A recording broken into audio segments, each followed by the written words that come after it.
Hey there, it's Teresa of erised. Welcome back to my channel. Today we are hitting up Dazzle Beach to try and decorate a little bit more.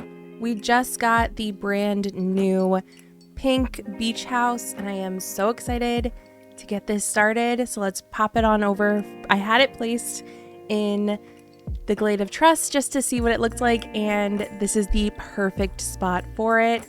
Please be sure to like this video, give it a big thumbs up, and subscribe to my channel. But let's get right on into this speed build.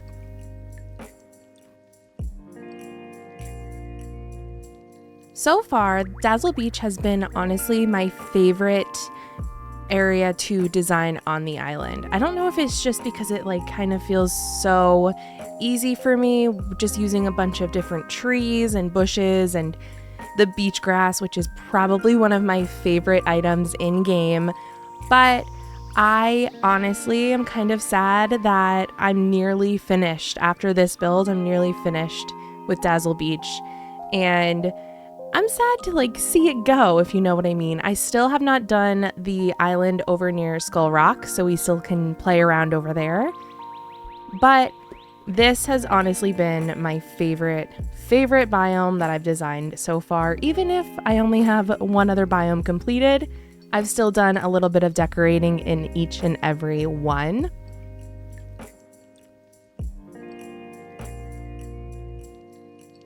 I was so excited to use all these new items that were in the premium shop, and I think they just look so cohesive and beautiful.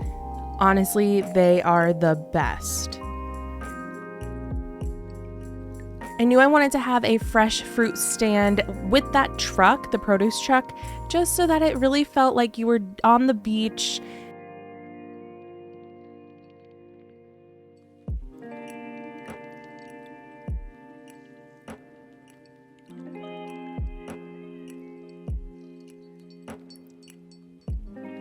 Also with these builds, I'm really trying to make them aesthetic yet functional. So as you can see on the right side of the screen, I do have my sugarcane crops there that are ready to be picked. I also have a chest there with seeds and extra sugarcane so that I can easily get to it if I need to. Now, you cannot have a beach build without bike parking, okay?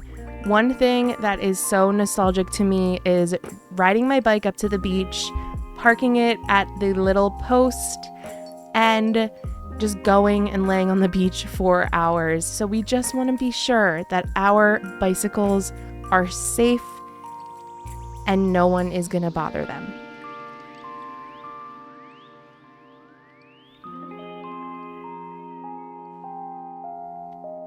So as you can see right outside of Ariel's house, I wanted to put a beach banquet. I have them all throughout the rest of the beach, so I just wanted to keep that cohesiveness going. When I placed this fountain, I did not realize that the pathway could not be placed underneath it, which kind of was frustrating, but as we'll see, I did end up being able to design around it, and I think it turned out really nicely. Along with these designs being functional and aesthetic, I also am trying to have at least one of my houses in every biome and a little crafting station. So that's what we have right next to Stitch's house there. Threw down a crafting station, and then obviously the pink house is my house.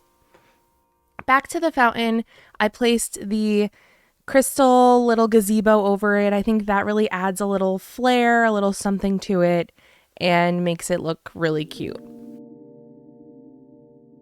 Now we can't have the beach without some sort of lighting like tiki torches or the oil lamps, and I think these natural looking lamps with the fires just bring a little bit of an extra dimension to the builds and really make them look fun and inviting. Behind the bike rack, I did place that stone water pump. I wanted it to be when you get back to your bike, you can rinse off your feet and then hop on your bike and just ride your bike home. So that was the idea for that. Using these bushes around the fountain really makes it so that you don't see that the pathway is not under there, and I really really was happy with how that turned out. Now we did pause because I had to do some beach cleanup. And of course, as always, as soon as I got out of the furniture decorating mode, it started downpouring, thundering, lightning, all of the things. But I had to finish this build. So for the rest of the build, it might be a little bit funny with the weather and the coloring. I apologize for that. But you know, it is what it is. The beach, it can rain, you know? And honestly, I wish we had a way to toggle the weather in-game. That would be incredible, just so that when we're taking pictures or decorating, we can have it be the perfect weather that we want in-game. Now, ever since A Rift in Time, I have become obsessed with these new little underbrushes that we've gotten, and I cannot get enough of them. You can see, I am obsessed with using them. I think the different colors just make the builds look so realistic, because in real life, not everything matches, you know? And we just are going with the flow with this, and I'm so happy how it turned out. One thing about designing on the beach that was kind of getting frustrating was the fact that I kept getting stuck with where the camera was being placed. I was getting caught into different biomes, and you can see that very occasionally, and I'm so sorry about that. But we survived, we got this build done, and I love it. Please ignore my peaceful meadow that is not complete. We're focusing on Dazzle Beach today, okay? Dazzle Beach, that's it. Don't look. I told you don't look, but you're still looking. I know you are. So over here, I knew that I just wanted to keep the pathway going, not use too many objects,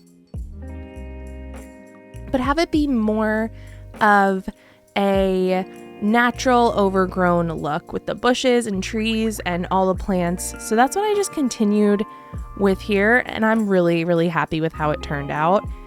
The ferns, all the different colors just add a little something to it, you know?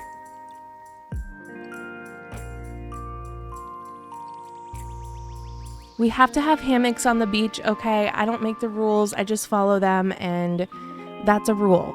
That's a rule.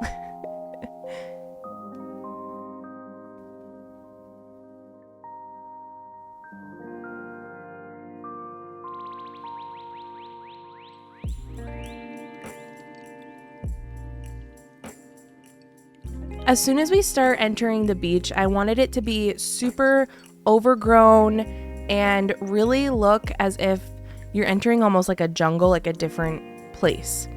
So that's why I used all of that underbrush, just to get that across. And sometimes it's really hard in these little areas to add trees, which is why I thought this underbrush would be perfect. It really looks like it's overgrown.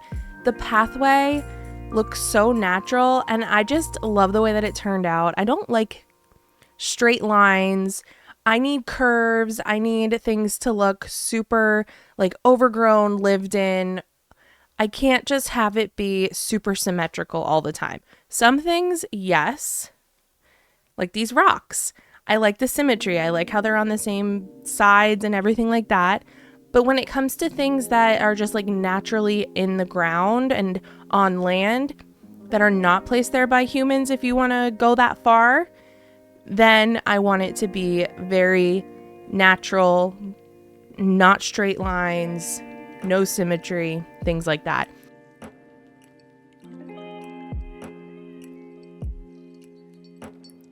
I built that sand fountain and I thought it was going to be a lot smaller than it was, so it didn't fit in this specific build. I'm definitely going to try and use it over an Eternity Isle, but we had to place more lights. You can never have enough lighting, especially on the beach. When you go down to my beach at night, it is just lit up like the 4th of July, and I absolutely love it.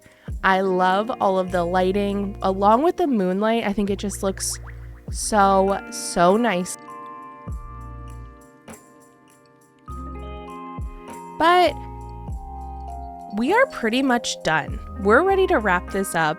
I truly hope you enjoyed this video. If you did, please be sure to give it a big thumbs up, subscribe to my channel, tick the little notification bell, and also check out the description box for all of my social medias like Instagram, TikTok, and Pinterest. Thank you so much for watching. This is Teresa signing off. Bye!